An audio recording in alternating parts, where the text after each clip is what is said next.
Should we call the meeting to order? We'll start with funding application. We'll start with a night with Dan Gable and J.D. Henrich. Yep, come to the podium and.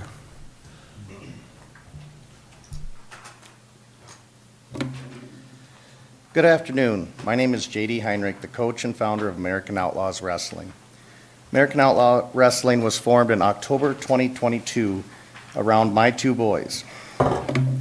Since then, we have expanded and have around 30 kids that will be representing us in the regional tournaments around the state this weekend. We were represented in District 4, or in 4 districts last weekend, and we will be represented in 3 regions this weekend. Our kids come from all over: Mitchell, Dimmick, Ethan, Howard, Montrose, Marion, and Miller. We have an open door policy, and we have kids that come from the Aberdeen area, Clear Lake, Yankton, Platte, as well as other towns.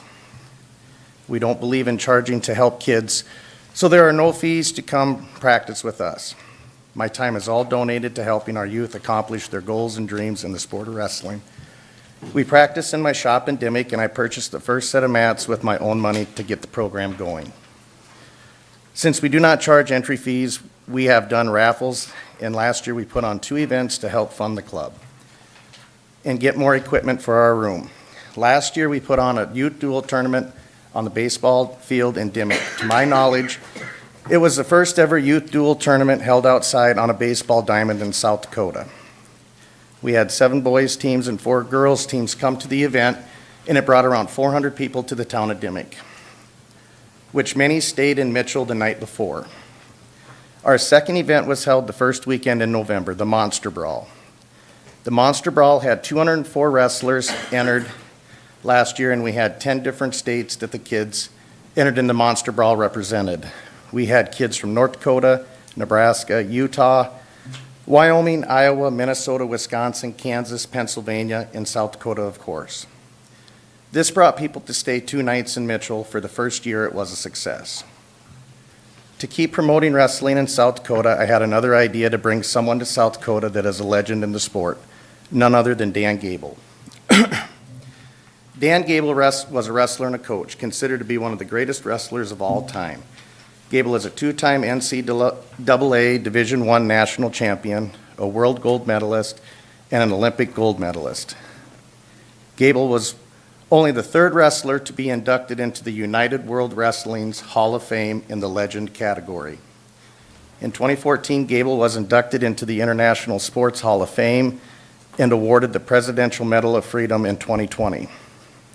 A Night with Dan Gable event will take place in Dimmick, South Dakota on April 26th at TNT Inflatables, which is across the street from where my shop is and where we practice. We will be selling tables and tickets for the event. You can either purchase a whole table or individual seats. We have a total of 350 seats available. We have people that will be joining us from as far as Texas for the event. Tables have been purchased from groups in Rapid City, Sisseton, Groton, and various areas around the state. As stated in my application, one small town in South Dakota relies on another town. Due to there being no hotels and gas stations in Dimmick, we are relying on Mitchell for our guests to be accommodated to take in this event. So how do you get Dan Gable? That's a pretty big deal. Long story. How much does that cost to get? It's going to cost right at the $7,000 to get him here. So, Wow. Okay. and let's just say he treated us pretty good. So, I know he has done other events where it's cost a lot more to get him there. So you get people who are not involved in the programming, who don't have kids there wrestling just to come to see him? Yep. Is that part of the thing? Yep, we've so the people from Texas, they're actually from Iowa, and they're relatives of my wife. He's always wanted to meet Dan Gable, and what a better opportunity to come up and meet him. So yeah, they're coming all the way from Texas just to take in the event. So how many total wrestlers do you think you'll have, and how many of those are from far enough away do you think would stay overnight? what we did, We had some donations come into the club at the end of the year. And what we did with the money is we actually applied it to 3 different tables. And what we did with those we bought tickets and we gave them to tournaments around the state of South Dakota. In the tournaments, the referees, the coaches voted on outstanding wrestlers, boy and girl from the tournaments, and they presented the packets. So we've got kids coming from Rapid City, we got kids coming from Sisseton, all over the state bringing people And in. they will stay overnight? I'm assuming they're probably going to, yeah, because the event is, doors open at 5, Gable's gonna come in, autographs, pictures, meet and greet with people, and then, we're gonna have the supper event, and then the deal gets over at 10 o'clock, so I'm assuming people are probably gonna be spending the night and not driving those distances.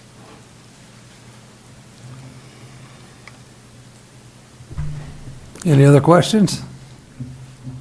So how many years have you had this then? So we started in 2022, we stepped away from the Parkston program, and we started wrestling right out of my shop.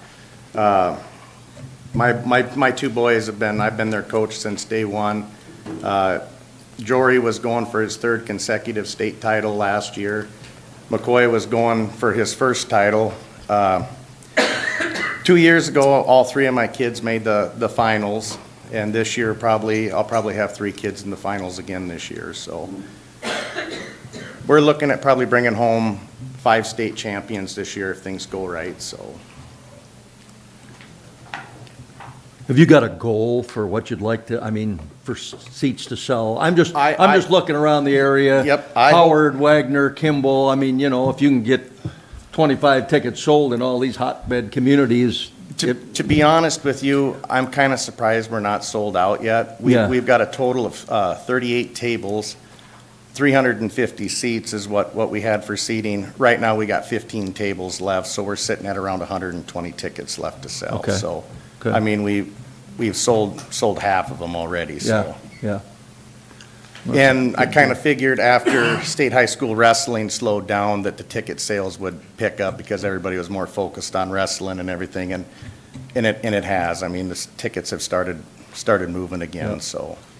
And I see you've got some in here, in your budget for advertising. Yes, sir. Have you done any of that yet, or are you Yes, still? we just started getting into the papers. Like I said, I kind of waited because everybody was chasing tournaments and stuff Sure. like that and focused on that more so and stuff. So we were originally supposed to have the event December 16th because of, on the token you see in the back, the dates marked off.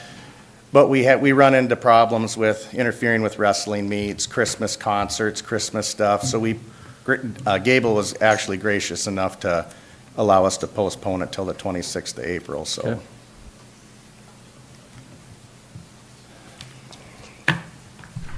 Anything else? Thank you. Thank you guys for your Thank time. you. Thank you. Appreciate it. Looks like the Knights of Columbus isn't here, so we'll go on with approval of minutes. How was that? Motion by Jocko, I second. second by Kevin. All in favor of the motion, say aye. Aye. Against nay, motion passed. We'll go to the financial report. Okay, Sports and Events Authority, these are the financials year-to-date, March 5th, 2025. Our current expenses, the award checks, they've all been approved by council, cut and sent out. That amount is $55,500. That leaves a current available fund balance of $94,500. A couple updates here in the total collections by month. The collections submitted in December for November of 2024. Michelle is still working with the establishment to get that last collection. And then we have the collections that were submitted in January of 2025 for December of 2024. We've received all the collections there, and that number has increased to $17,852. And then the collections that were submitted in February for the month of January was $17,637.50.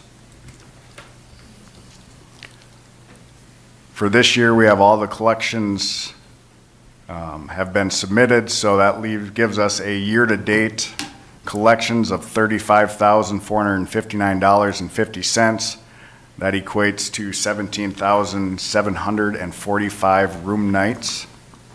And a comparison here to the last 6 years, 2024, we're up 4.6%, which is 811 room nights. 2023, we're up 8.1%, which is 1,430 room nights. 2022, we're up 8.5%, which is 1,500 room nights. 2021, we're up 24.3%. 2020, we're down 2.6%. And then 2019, we're up 18.4%.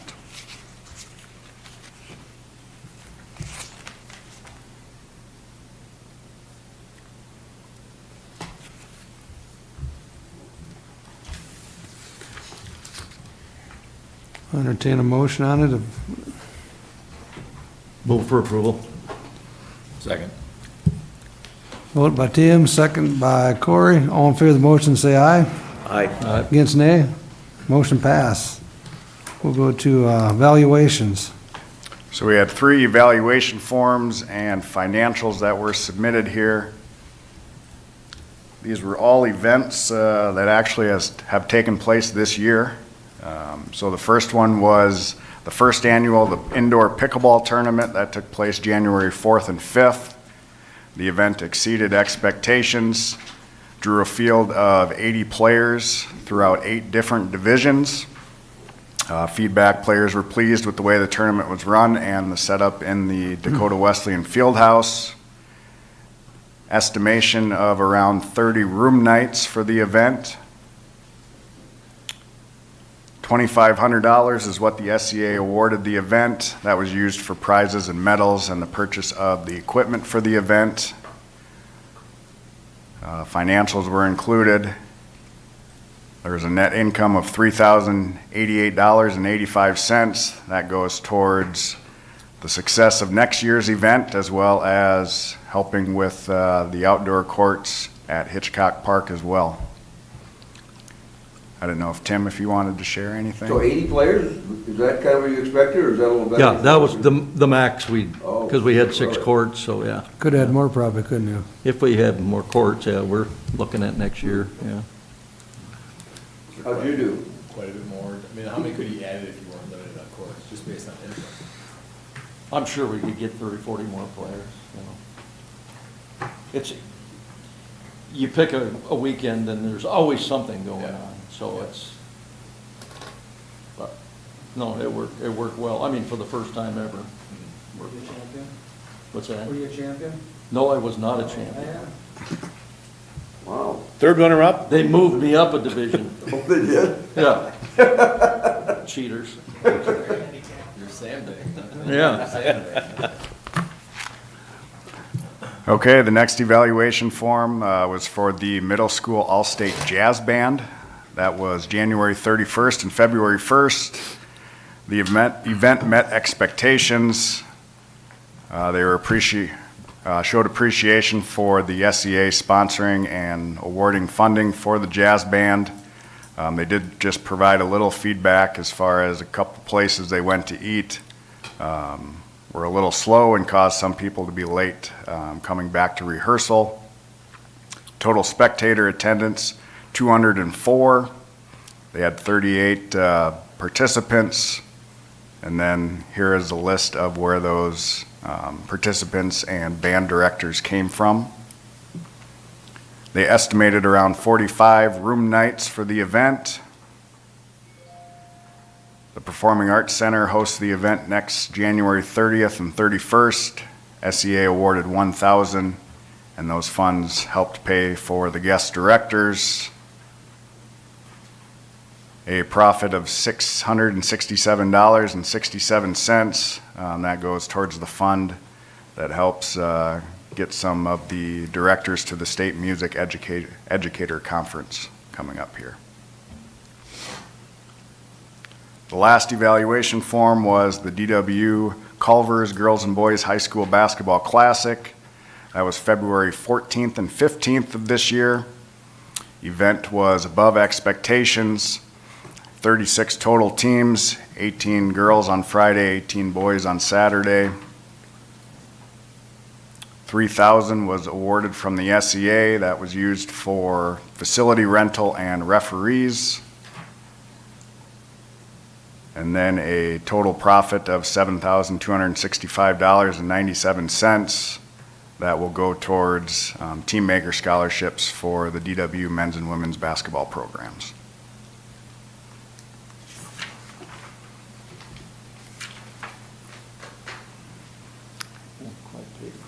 Guess if there's any questions or comments on the evaluation forms. If not, I can keep moving along. All right, so just a not as extensive and long-winded update on Play Easy. There will be just some statistical information, some updates that I will provide the committee on a monthly basis. So again, this is the homepage for the subscriber. Within the Play Easy platform, there's 714 event organizers that are able to submit RFPs for the destinations within the platform to bid on. Currently, there's 319 destinations from across the country, Mitchell Sports and Events Authority being one of them. And the total active RFPs within the marketplace here, there's 266 of them. The Mitchell Sports and Events Authority, this is the microsite public page. Throughout kind of the process, I've mentioned or talked a little bit about the SEO, the search engine organization feature with Play Easy. So, some of the language regarding Mitchell Sports and Events Authority, I still get emails or the language, they call it the Mitchell Sports Authority, but I know Jason commented, I think last meeting, just how the exposure, people knowing about the Mitchell Sports and Events Authority has increased. At least that was kind of his take on it. So if somebody hears about the Mitchell Sports and Events Authority, researches, Google searches Mitchell Sports Authority, it would be third on their search results list through Google. If they would type in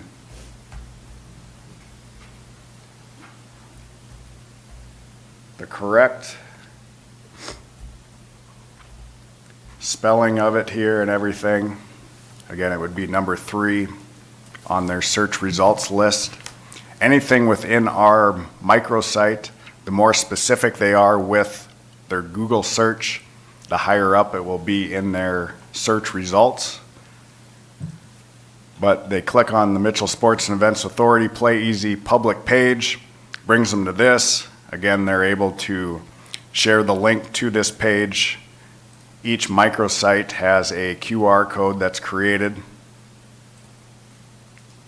They're able to view the 26 marketed facilities throughout Mitchell. Our 12 hotels, these are the ones that are included in the Bid 4 district.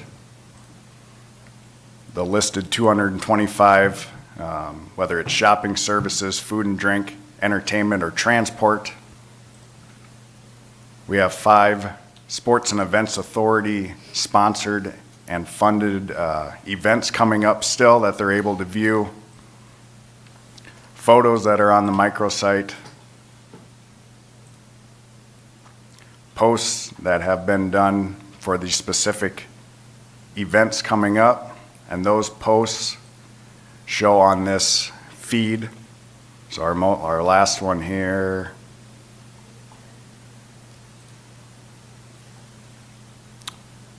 would have been the Rob Marchand Harv Johnson basketball tournament. So you're just able to create a feed post, and then it's viewable by the 319 sports destinations that are within the platform, as well as the 714 event organizers. Briefly on the back end here, again, facilities you're able to update and create. Events, we've had 20 Sports and Events Authority microsites created so far. I'll come back to leads here in a minute. Again, our 12 hotels that are within the Bid 4 district, create and edit them, the 225 businesses, and then just some statistical information since our subscription started. So this is for the 30 days, but for the year, we've had 34 profile visitors. So they have visited this site. Majority of them have clicked on it through Google. We've had 887 views of that page through those 34 visitors. So obviously they've visited it multiple times. The facility overview, so out of those 26 facilities we're almost at 3 months that we've had this subscription. We've had 15 facility visitors. They've accounted for 181 views. The Corn Palace has had 8 visitors for 28 views, and majority of those views have been through, again, the Google search. Our event performance, so this tallies all those 20 event microsites that we've had. So again, this is the 30 days, but the year statistics, so since the beginning of the year, we've had 221 visitors. That's accounted for 851 views. There's been 17 registration clicks. So for example, you're able to put a registration link on the event microsite. This is just an example of the pickleball. They would be able to register now. Obviously, the link event is expired, but that would take them to register. How many? There's been 17 clicks on event registration links. We've had 10 ticketing clicks. So the only event microsite that we've had ticketing information to has been the Neil McCoy concert.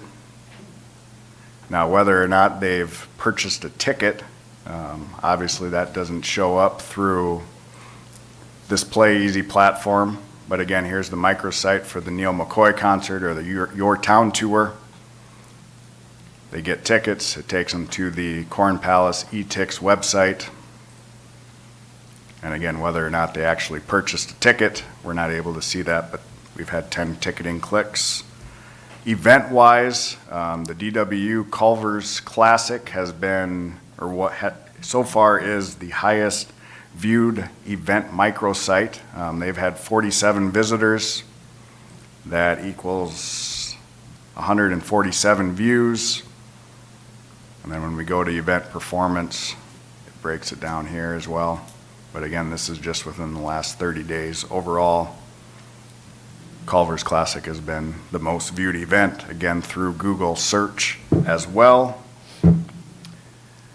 And lastly, just back to leads. So there's 266 that I shared a little bit ago throughout the entire RFP marketplace. 161 of those matched some sort of criteria within within our microsite for the Mitchell Sports and Events Authority. We've passed on 156. A lot of those, the criteria that we were unable to fill was the hotel rooms requested for the event. The majority of the 156 asked for more than 1,000 room nights per event. So obviously we're going to pass on those. Some of it was overall facility space, not meeting that criteria on their RFP. And I think a couple others was just the date and time, as we have already had annual events going on during the time they requested to host their event at the destination. The one we did submit a bid for, that was submitted the end of January for the Move United Education. That's that adaptive sports conference. It was submitted successfully. We received an email saying if we would be in consideration, they would contact us in February. There was no contact. I did reach out, I think the last weekend of February, and just sent a follow-up email with the RFP main contact. There was no response back. but I know one of the criteria we didn't meet was having a local adaptive sports organization in Mitchell, and there's not even one in South Dakota. I know the upcoming conference for 2025 is being hosted in Utah, May 5th through the 7th. This city I'm not sure of, but that'll be hosted in Utah. So basically, we did not, I guess, win this one. The active ones we're pursuing right now, the American Junior Golf Association. The information has been shared with Eric. Obviously, we'll see the progress of Wild Oak as well here in the next couple years, to be able to potentially bring, they call it, again, the AJGA championships. It's a higher level, more national golf association rather than just the local South Dakota Golf Association. Also, we have met, Scott Mullenmeister and I met with this Andrew Vorst through 5v5 Soccer. Scott was going to share this information and the possibility of bringing one of these events to Mitchell. He was going to share that with the local Soccer Association board last night, so I'll reach out to him here in the upcoming weeks and find out their feedback and see if this would be an opportunity to bring a new event. It would be, I believe, kind of the July, August timeframe right before their fall season starts.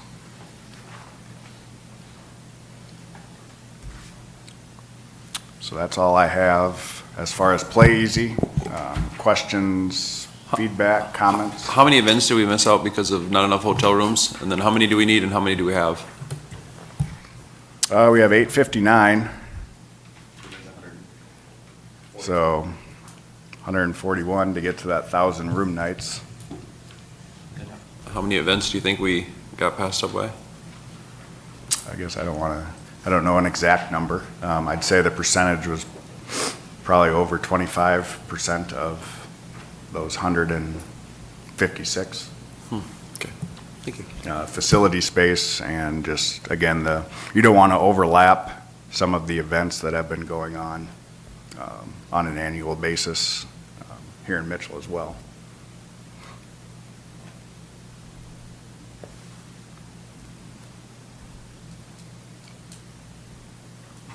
Okay, I can just move on here and we can go into executive session. Just some upcoming events there on your agenda. We have, this would be next weekend, the 4th annual Combat Veterans Motorcycle Association Comedy Night, Saturday, March 22nd at the Highland Conference Center. The end of March here, hopefully the weather cooperates a little better. The Special Olympic South Dakota State Basketball Tournament, March 29th and 30th.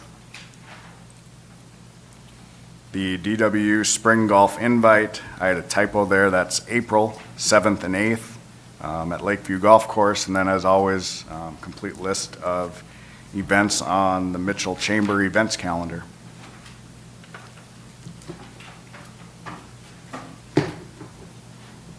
Two questions. Yep. Are we able to deal with this Knights of Columbus request since that's this month coming up, or not because they're not here, or how? I think I can reach out to Vince and communicate. It would be, I guess, up to you guys if you would want a formal presentation or if you feel the information they've That's, I provided. guess, what I was asking. I mean, you can see their budget here and what they do. I mean, they're a big reason we get the tournament here from what they do. So, Yep, I think it'd be just sufficient enough just to follow the information on the grant I think we can application make a and then decision make without a- them explaining it to us, because Yep. they do the same thing every year. Yep. okay. I just didn't know if I that, think we can. we could do that or not. I think we can take action through executive session during this Okay. meeting. Yep. Then the other thing I was just going to comment on hotels. I mean, it's a too bad. It's a bit of a negative, but we had a Dakota Wesleyan Team Makers meeting yesterday, and Nico, the Dakota Wesleyan soccer coach, was a little disappointed because they had 11 teams that had to back out, couldn't come because they couldn't find rooms. Well, we know what we had, And that's what we told them. I mean, you had the swimming state meet, you had hockey in town, and you had futsal in town. He was expecting 80-some teams, and they were down about 15 teams from what he was expecting, but he said he was contacted by 11 teams, and that's why.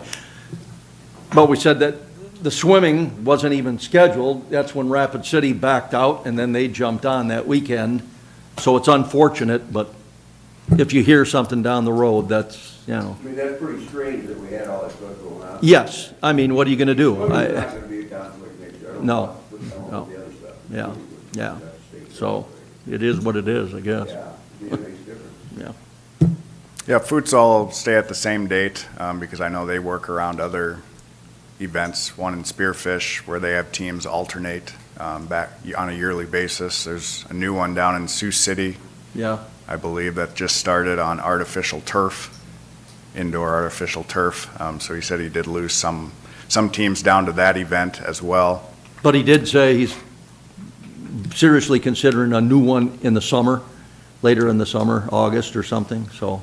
Futsal thing or an outdoor thing? An outdoor thing using the complex this time, yeah. Yep, I think it would be kind of building on their summer camp Yeah. of what they started last year. I know this futsal tournament was kind of a springboard or an opportunity for him to contact the coaches, ask them, hey, what weekend or what dates work if we would host a multi-day soccer camp. Yep. So, yeah, just make sure your mics are all not on green. This is what you put on Corey and Dave there over there.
Oh, worked. Yes, it did. oh, and way up.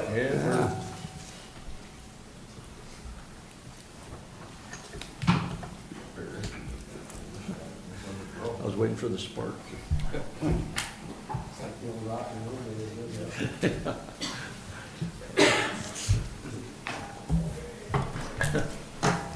Okay, we'll go back to the funding applications. Knights of Columbus for Special Olympic basketball requested $1,500. I would move to fund the full $1,500. Got a motion by Tim, Second. second by Dave. All in favor of the motion, say aye. Aye. Against nay. Motion passed for $1,500. Night with Dan Gable, request of $7,000. I would make a motion to fund $750 for the purpose of marketing for the event. Motion by Kevin, I'll second. second by Emily. All in favor of the motion, say aye. Aye. Against nay. Motion passes for $750. Next meeting will be April 8th. We are adjourned. Right at an hour. We're gonna hit that button again. You asked about wrestling, we're not recording.